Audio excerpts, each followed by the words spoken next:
3వ అధ్యాయము 14వ వచనం నుండి చదువుతున్నాను. లవోదికేయలో ఉన్న సంఘపు దూతకు ఎలాగు రాయము, ఆమెన్ అనువాడును నమ్మకమైన సత్య సాక్షియు దేవుని సృష్టికి ఆదియునైన వాడు చెప్పు సంగతులేవనగా, నీ క్రియలను నేను ఎరుగుదును, నీవు చల్లగానైనను వెచ్చగానైనను లేవు, నీవు చల్లగానైనను వెచ్చగానైనను ఉండిన మేలు, నీవు వెచ్చగానైనను చల్లగానైనను ఉండక నులివెచ్చగా ఉన్నావు గనుక నేను నిన్ను నా నోట నుండి ఉమ్మివేయనుద్దేశించుచున్నాను. నీవు దౌర్భాగ్యుడును, దిక్కుమాలిన వాడవను, దరిద్రుడును, గుడ్డివాడవను, దిగంబరువునై ఉన్నావని ఎరుగక నేను ధనవంతుడను, ధనవృద్ధి చేసి ఉన్నాను, నాకేమీ కొదువు లేదని చెప్పుకొనుచున్నావు. నీవు ధనవృద్ధి చేసుకొనున్నట్లు అగ్నిలో పుటము వేయబడిన బంగారమును, దిశమల సిగ్గు కనపడకుండానట్లు ధరించుకొనుటకు తెల్లని వస్త్రములను, నీకు దృష్టి కలుగునట్లు నీ కనులకు కాటుకను నా యొద్ద కొనుమని నీకు బుద్ధి చెప్పుచున్నాను. నేను ప్రేమించు వారందరినీ గద్దించి శిక్షించుచున్నాను గనుక నీవు ఆసక్తి కలిగి మారు మనస్సు పొందుము. చాలు.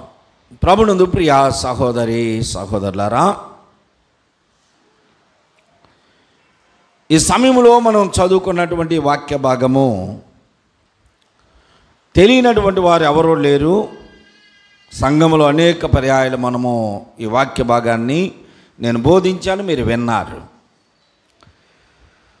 మరొక పర్యాయము ఇదినా ఈ వాక్యాన్ని మనం జ్ఞాపకం చేసుకుందాం. బైబిల్ గ్రంథంలో దేవుడు లవోదికయ సంఘమును తిట్టినంతగా మరి ఏ సంఘాన్ని తిట్టలేదు అనుకుంటున్నా.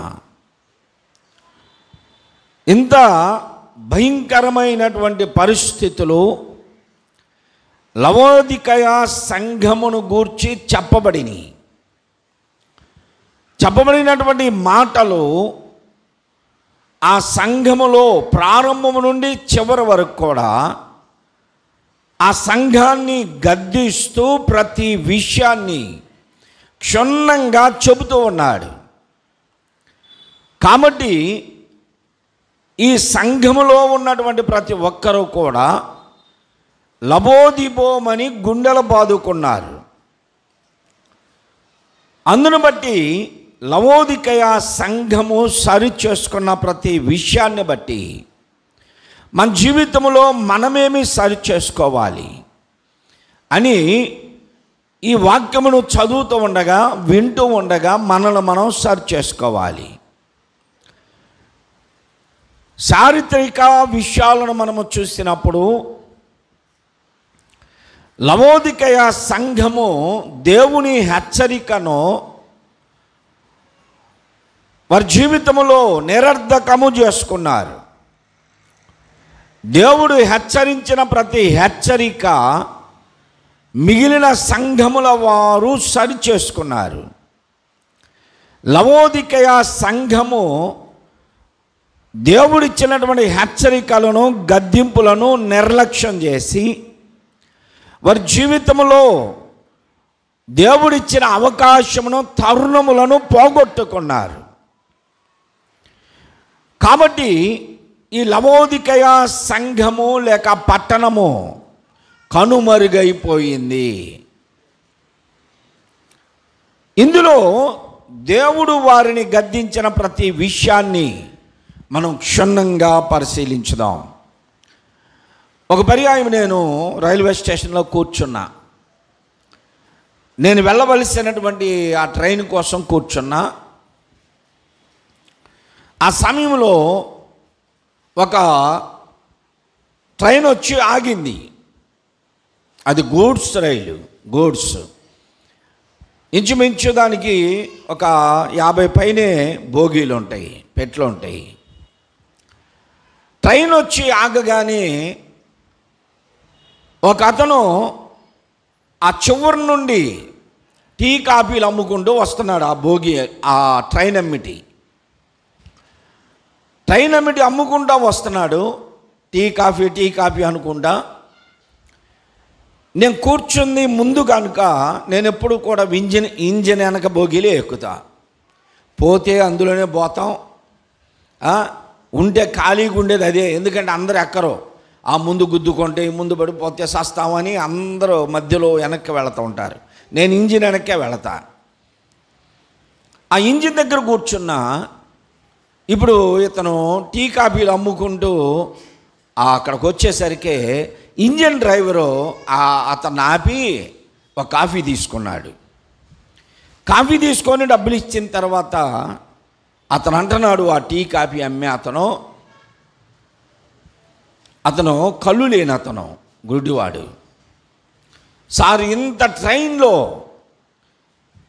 ఇంత పెద్ద ట్రైన్ ఇది, ఈ ట్రైన్ మొత్తం మీద ఒక్కళ్ళు కూడా టీ కొనలేదు సార్, నువ్వు ఒక్కడవే కొన్నావు అన్నాడు. అప్పుడు డ్రైవర్ అంటున్నాడు, అరే అబ్బాయి, నువ్వు వచ్చింది ట్రైన్ పక్కన కాదు, గూడ్స్ పక్కన వచ్చావు. గూడ్స్ బోగిళ్ళు ఎవరైనా కొంటారా? మనుషులు ఉంటారా? ప్యాసింజర్ కాదు కదా. గూడ్స్ బోగి అమ్మిటి నువ్వు అమ్మావు, నీకు తెలియదా అంటే నేను క్రొత్తగా వచ్చాను సార్, అందుకనే ఇది ట్రైన్ ఏదో గూడ్స్ ఏదో తెలియదు నాకు. నేను ఇంత పెద్ద ట్రైన్ పక్కన అమ్మాను, ఒక్కళ్ళు కూడా కొనలేదు అనుకుంటున్నాను అన్నాడు. డ్రైవర్ చెప్తున్నాడు, ఇది గూడ్స్ బోగీలు, ఎవరుంటారు మనుషులు, నేను ఒక్కడే ఉన్నాను కనుక నేను తీసుకున్నాను అన్నాడు. ఈరోజు ఒక సేవకునిగా నా ప్రసంగం కూడా గూడ్స్ బోగీలు ఏమిటో టీ అమ్ముకునే వాళ్ళలాగా ఉండకూడదు. ఎందుకు? మీరంతా ఎవరు? ట్రైన్లో ఉన్న ప్యాసింజర్లు. మీరేం గూడ్స్ పక్కన అమ్మట్లా. నేను యేసు ప్రభు తన శిష్యుల్ని ఇద్దరిద్దరుగా పంపిస్తూ యేసు ప్రభు చెప్పాడు శిష్యులకి, ఏయ్, నేను మీ చేతులకు ముత్యాలను ఇచ్చా, రత్నాలను ఇచ్చాను, వాటిని మీరు పందుల ముందు చల్లొద్దు అన్నాడు. పందుల ముందు చల్లొద్దు, చల్లితే పందికి ముత్యాల విలువ, రత్నాల విలువ తెలీదు. కాబట్టి అవి ఏం చేస్తాయి? కాళ్ళతో తొక్కేస్తాయి, ఆ ముట్టుతో కెలికేస్తాయి.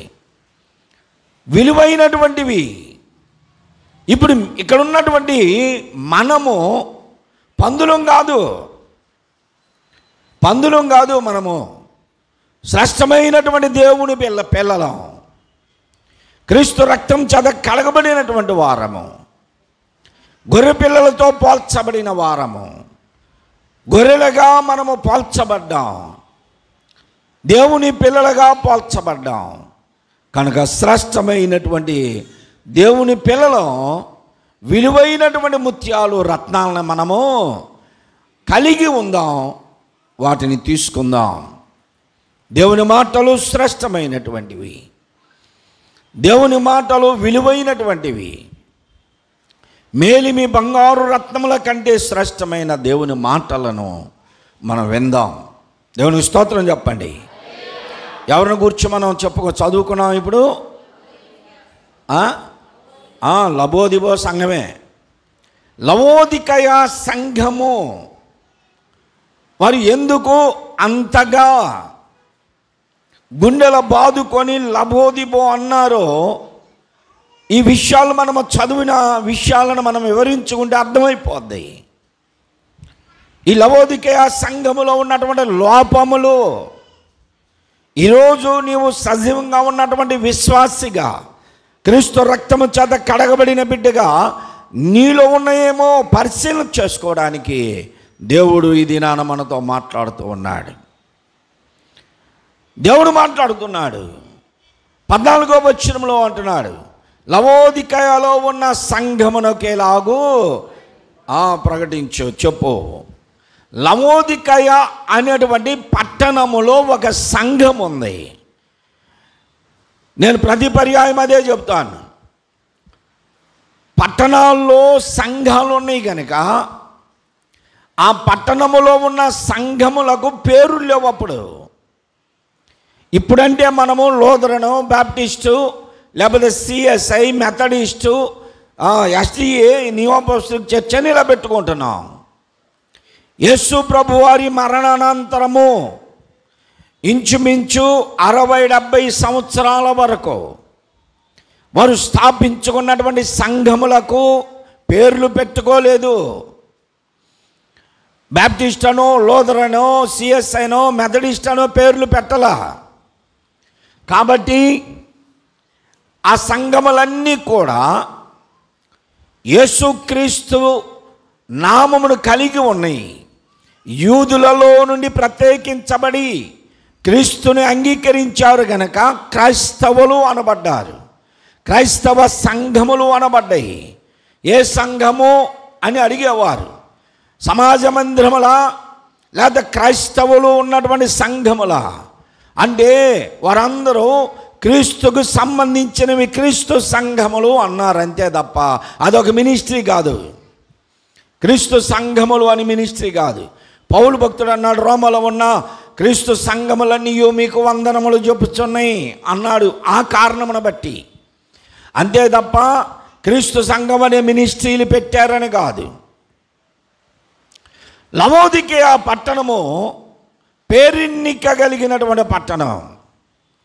ఆసియా మైనర్లో ఉన్నటువంటి సంఘాలన్నిటిలో ఎఫెసీ సంఘము తరువాత అంత పేరెన్నిక కలిగిన సంఘము, అంత గొప్ప సంఘము, ధనిక సంఘము లవోదికయ సంఘమే. లవోదికయ అనేటువంటి పేరు ఆ రోజుల్లో ఉన్నటువంటి ఒక రాజు భార్య పేరు లవోదికయ. అందుకని ఆమె పేరు మీద ఆయన పట్టణాన్ని కట్టాడు. ఆ పట్టణము లవోదికయ అనే పట్టణం. ఎఫెసీ సంఘము తర్వాత ఎఫెసీ పట్టణము కంటే ఎఫెసీ పట్టణము తర్వాత అంత పేరెన్నిక కలిగిన పట్టణము లవోదికయ పట్టణం. ఈ పట్టణం యొక్క గొప్పతనాన్ని మనము తెలుసుకుంటే ఆ సంఘము యొక్క గొప్పతనం తెలుస్తుంది. ఇప్పుడు మనం ఎక్కడికి వెళ్ళు, ప్రపంచంలో లేకపోతే ఇండియాలో ఎక్కడికన్నా వెళ్ళు, మీరు ఎక్కడ అంటే ఆంధ్రప్రదేశ్ అండి అంటాం మనం. ఆంధ్రప్రదేశ్లో ఎక్కడంటే గుంటూరు అన్నాం అనుకోండి, గుంటూరులో పేరెన్నిక కలిగినవి చాలా ఉన్నాయి. గుంటూరు అనగానే పేరెన్నిక కలిగినవి. ఎక్కడికన్నా వెళ్ళు నువ్వు, గుంటూరు అంటే అబ్బో గుంటూరు కారం అండి మీది అంటారు. గుంటూరు కారం పేరు, గుంటూరు మిర్చి యార్డు పేరు ఆసియా మొత్తం మీద పెద్దది. అంత మాత్రమే కాదు, క్రైస్తవ సంఘాలకు వస్తే గుంటూరులో బైబిల్ మిషన్ చర్చ్ చాలా పెద్దది. గుంటూరులో హోసన్న మినిస్ట్రీ పెద్దది. ఆ తర్వాత ఇప్పుడు వచ్చినటువంటి కృపా మినిస్ట్రీ, లేకపోతే దీవెనే గారు, లేకపోతే ఇంకా మనం చెప్పుకుంటూ వెళితే పెద్ద పెద్ద మినిస్ట్రీలన్నీ గుంటూరులో ఉన్నాయి. అలాగా గుంటూరు అనగానే పెద్ద సంఘాలన్నీ గుర్తొస్తాయి. అలాగనే లవోదికయ పట్టణం అనగానే ఆ పట్టణంలో ఉన్నవన్నీ కూడా గుర్తొస్తాయి. ఇంత మాత్రమే కాదు, గుంటూరు అంటే క్రైస్తవ సంఘాలని ప్రక్కన పెడితే ఒకప్పుడు గుంటూరులో ఉన్నటువంటి జీజీహెచ్ గుంటూరు గవర్నమెంట్ హాస్పిటల్ ఆంధ్రప్రదేశ్లో చాలా పెద్దది. హైదరాబాదులో కుదరని రోగాల పేషెంట్స్ని కూడా గుంటూరు పంపించేవాళ్ళు. ఈరోజు మనకు ఉన్నటువంటి రాజకీయవేత్తలు, సినిమా యాక్టర్లు చదువుకున్నటువంటి college Andhra Christian college, AC college గుంటూరులో ఉంది. గుంటూరులో ఉమెన్స్ కాలేజ్ ఉంది, ఐర్ హాల్ ఉంది, ఇలాగ పెద్ద పెద్ద చర్చీలు ఉన్నాయి, లూథరన్, బాప్టిస్టు. ఇలాగా గుంటూరు అనేది మహా పేరెన్నిక కలిగిన పట్టణం. గుంటూరులో మీరు ఎటు వెళ్ళినా సరే క్రిస్టియన్ ఆస్తులు ఉన్నాయి. ఏసీ కాలేజీ అంత పెద్ద గ్రౌండ్ తెలుసా, ఉమెన్స్ కాలేజీ, ఐర్ హాల్, ఉల్ఫ్ హాల్, టుగ్లూర్ హాస్పిటల్, ఇలాగా గుంట గ్రౌండ్, ఇవన్నీ కూడా క్రిస్టియన్ ఆస్తులు. క్రిస్టియన్ ఆస్తులు. ఈ రోడ్లో మీరు వెళ్ళేటప్పుడు తెలుగు బ్యాప్టిస్ట్ చర్చి దగ్గర నుంచి పెట్రోల్ బంక్ దాకా క్రిస్టియన్ ఆస్తులే అవి. ఇటువైపు ఇప్పుడు రమేష్ హాస్పిటల్, వికాస్ హాస్పిటల్, విజయకృష్ణ, ఇవన్నీ ఆ చివరి దాకా మొత్తం క్రిస్టియన్ ఆస్తులే. గుంటూరు అనగానే ఇంత ధనవంతమైనటువంటి పట్టణం. గుంటూరు జిల్లాలోనే ఇప్పుడు సినిమా యాక్టర్లంతా వారి తండ్రులు, తాతలు, రాజకీయ నాయకులంతా గుంటూరు జిల్లానే. అలాగనే గుంటూరుకి ఎంత పేరుందో లవోదికయ పట్టణానికి అంత పేరుంది. లవోదికయ పట్టణములో అది సముద్రము ఒడ్డున ఉన్నది కనుక ఈ లవోదికయ పట్టణము వ్యాపార కేంద్రముగా వెలిసింది. అక్కడికి వచ్చేటువంటి పడవలో, ఓడలో ఇతర దేశాల నుండి వస్తారు. ఇక్కడ నుండే మరో దేశానికి వెళ్ళడానికి జంక్షన్ అన్నమాట. అది జంక్షన్. ఓడలో రేవులు మార్పు చెందడానికి, పడవలు మారడానికి జంక్షన్. కాబట్టి ఓడరేవు ఉన్న పట్టణము గనుక వ్యాపార కేంద్రముగా అభివృద్ధి చెందింది. వ్యాపారం బాగా అభివృద్ధి చెందింది. లవోదికయలో ఉన్నటువంటి గొర్రెలు, వాటి యొక్క ఊలు అంటే గొర్రెపుచ్చు గోధుమ వర్ణములో ఉంటుంది.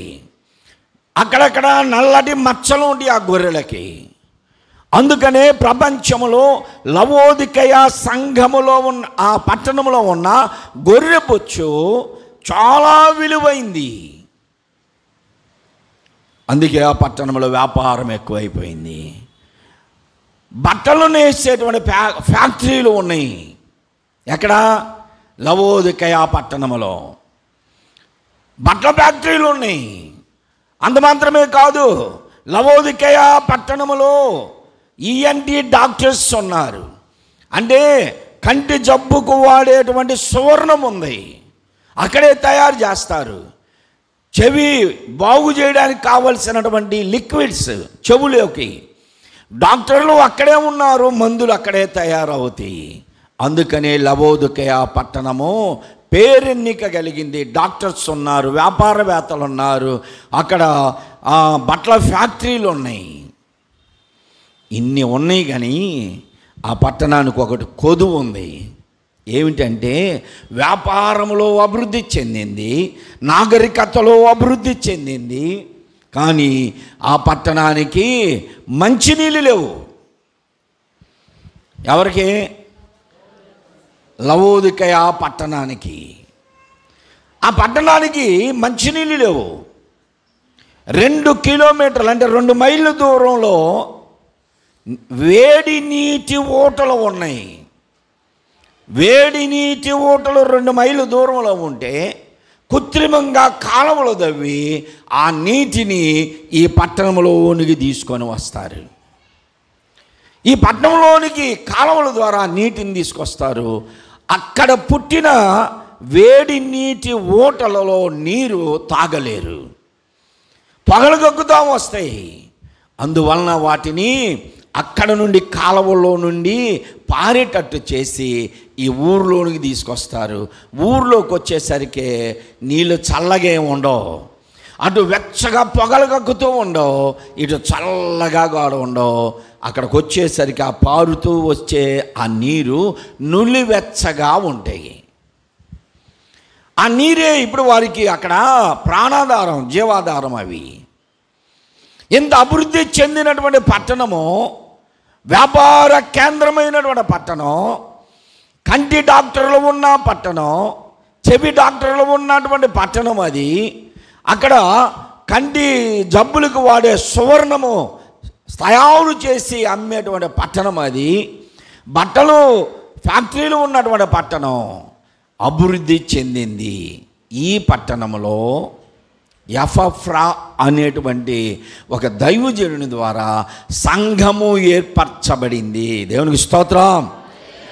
ఎఫ్రా అనేటువంటి అతను పౌలు గారి బోధల ద్వారా, రక్షించబడి అతడు పెంతెకొస్తు దినమున పేతురు గారి బోధ విన్నాడు, పరిశుద్ధాత్మ చేత నింపబడ్డాడు, పౌలు గారిని వెంబడించాడు.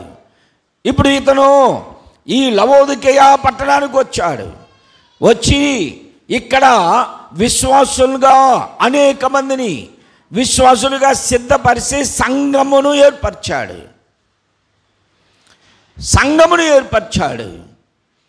విశ్వాసులు మార్పు చెందారు, మారు మనసు పొందారు, ప్రభువుని అంగీకరించారు, క్రైస్తవులుగా మార్చబడ్డారు. కానీ వారు సంఘములోనికి వచ్చిన తర్వాత ఒకరికంటే ఒకరు హెచ్చించుకుంటున్నారు, ఒకరికంటే ఒకరు గనులు అనుకుంటున్నారు. వారికి ఉన్నటువంటి స్థితిగతులను బట్టి, వారికి ఉన్నటువంటి ధనమును బట్టి, వారికి ఉన్నటువంటి ఘనతను బట్టి, వారి పట్టణములు, వారి ఇల్లు, వారికి ఉన్నటువంటి గొప్ప తలొద్దులు బట్టి వారికి వారే హెచ్చించుకుంటూ వెళుతున్నారు. ఆ సమయంలో దేవుడు ఈ సంఘమును గూర్చి పద్మస్ ద్వీపములో ఉన్నటువంటి అపోస్తలుడైన యోహాను గారికి దర్శనములో ఈ సంఘమును, ఈ పట్టణమును చూపించాడు. ప్రియ సహోదరి సహోదరులారా, పద్మస్ ద్వీపములో అపోస్తలుడైన యోహాను గారు ఉన్నప్పుడు ఆ సమయంలో ఎన్నో సంఘములు ఉన్నాయి. ప్రతి పట్టణంలో సంఘం ఏర్పాటు చేయబడింది.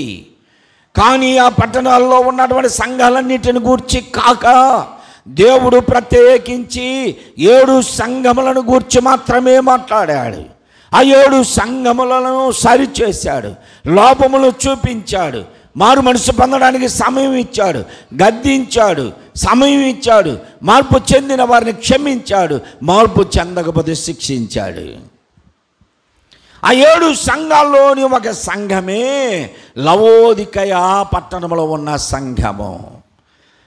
పట్టణములో ఉండగా వారికి ఉన్నటువంటి ఘనతను బట్టి, ధనమును బట్టి, వారికి ఉన్న యోగ్యతను బట్టి వారు గర్విస్తూ ఉన్నారు. అదే గర్వం సంఘములోనికి వచ్చిన తర్వాత కూడా విడిచిపెట్టలా. ప్రభువుని అంగీకరించిన తర్వాత సమస్తమును విడిచిపెట్టాలి. యేసు ప్రభు ఎదుట మోకరించి ఒక అతను, ధనవంతుడు, అతను సుంకం వసూలు చేసే జాబు చేస్తాడు. రోమా ప్రభుత్వంలో ఉద్యోగం అంటే చాలా ఘనత. ఇంత ధనికుడు, ఘనత పొందినవాడు, శారీరకంగా కొంచెం పొట్టివాడు అతను, అయినా పవర్ కలిగినవాడు. అతను యేసు ప్రభు దగ్గరికి మోకరించి అంటున్నాడు, అయ్యా,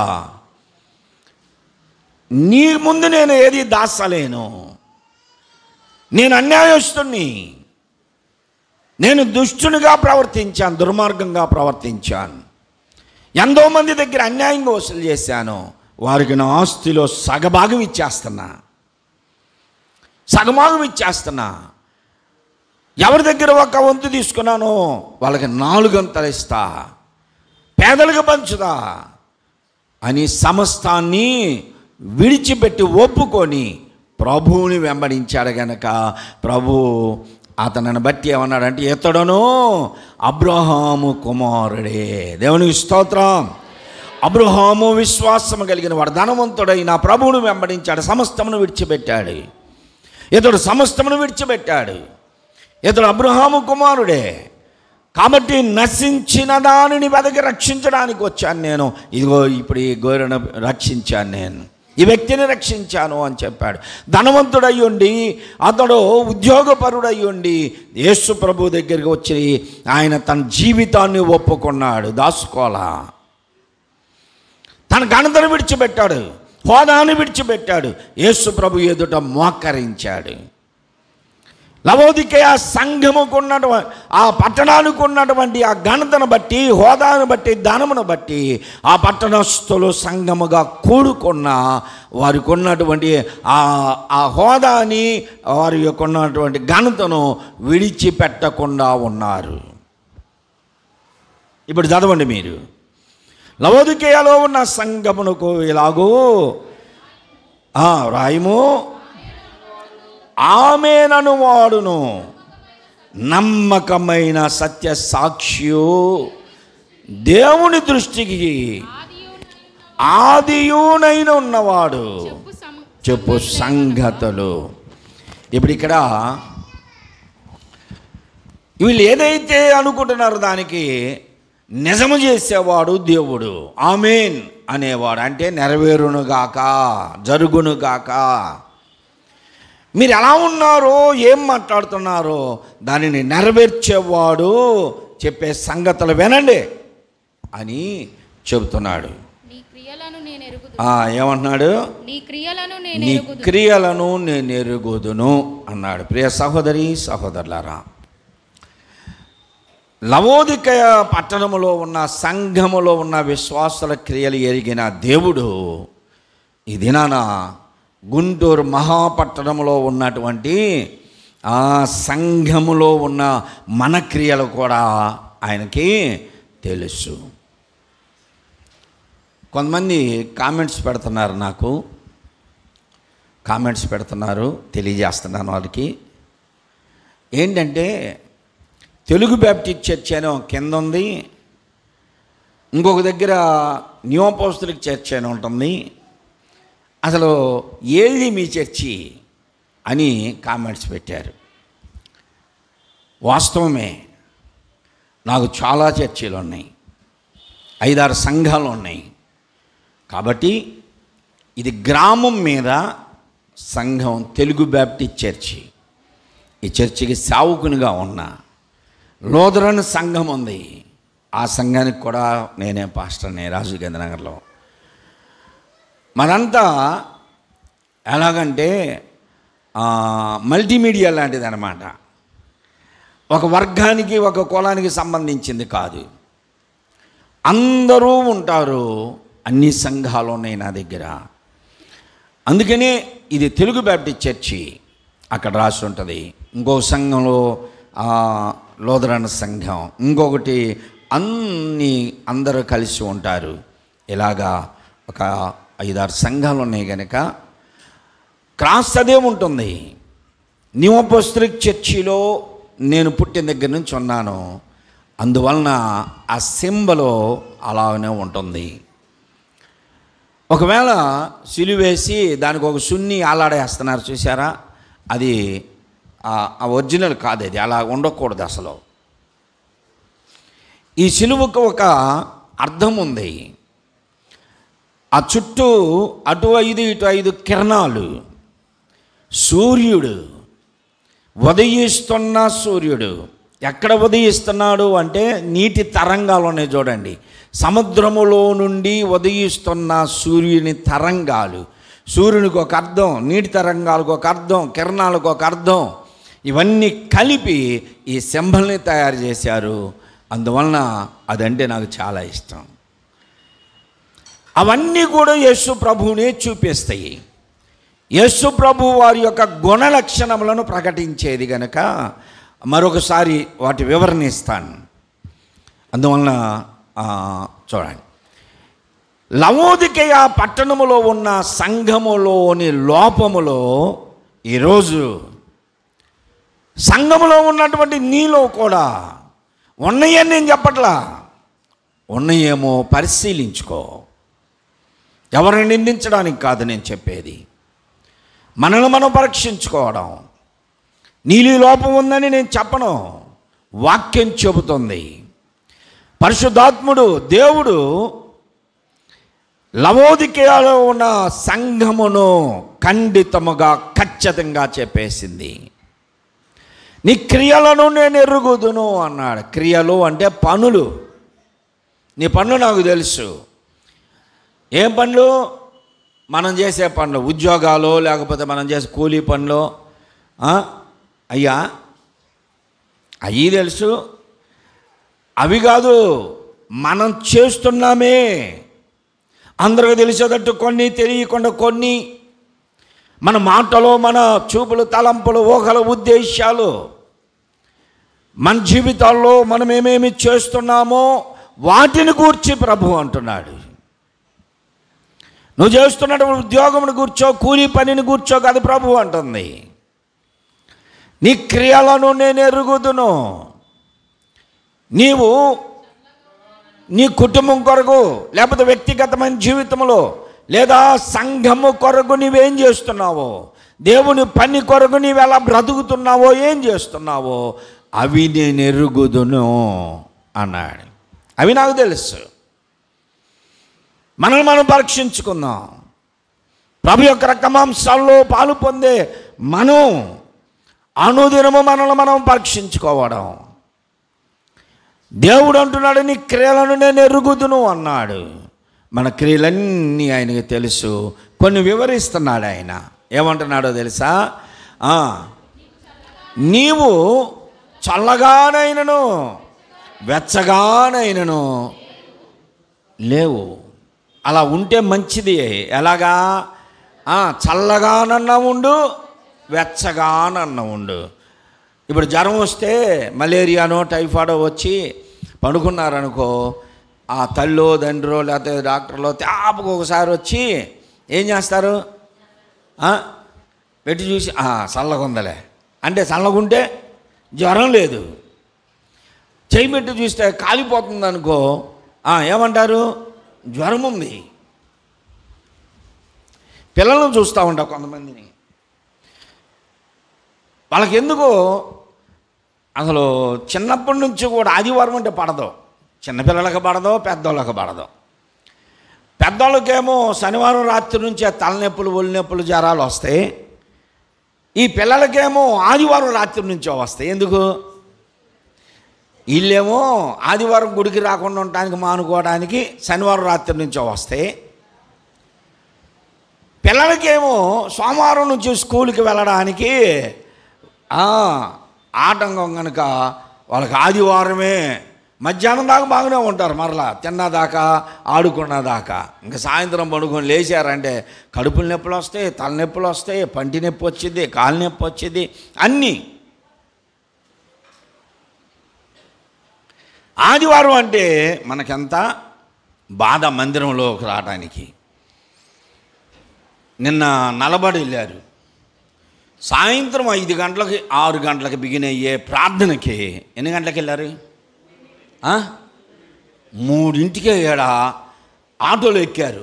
అంటే ఎన్ని గంటలకు బయలుదేరారు? 2 గంటల నుంచి రెడీ అయ్యి, సంధ్యక్క మనసా అని వీళ్ళు ఫోన్లు. రెడీ అయ్యావా? రెడీ అయిపోయాను, కూర్చున్నా. మరి మందిరంలో ప్రార్థన 11 అయితే ఎన్ని గంటలకు వచ్చారు? సంధ్యక్క, మానసక్క, వాళ్ళ మిట్టు విశ్వాసులు వీళ్ళంతా ఎన్ని గంటలకు వచ్చారు ఇప్పుడు మీరు చర్చిలోకి? అంటే నలమాడు పరిగెత్తడానికి ఏమో 3 గంటలకే రెడీ. అంతే మన విశ్వాసులు చాలామంది. విశ్వాసులు కూడా అంతే. మొన్న ఒక సహోదరు చదువుతుంది, 7 గంటలకల్లా వెళ్ళి వచ్చామండి మేము మ్యాచెస్ గారి దగ్గరికి అని. 7 గంటలకే వెళ్ళారు. 6 గంటలకే వెళ్తారు. నమ్మూరుకు వెళ్తే అక్కడ 6 గంటలకే వాళ్ళు ఆ కార్డు తీసుకొని పై చేసి లోపలికి వెళ్ళాలి 6 గంటలకే. అంటే ఇక్కడ తుఫాన్ నగర్ నుంచి వెళ్తారంటే ఎన్ని గంటలకు వెళ్తారు? వాళ్ళు 6 గంటలకల్లా అక్కడ ఉండాలంటే ఇక్కడ 4 గంటలకు లేచి రెడీ అవుతారు. కానీ స్థానికంగా ఉన్న సంఘం కంటే మాత్రం రెడీ అయ్యి వస్తున్నారా?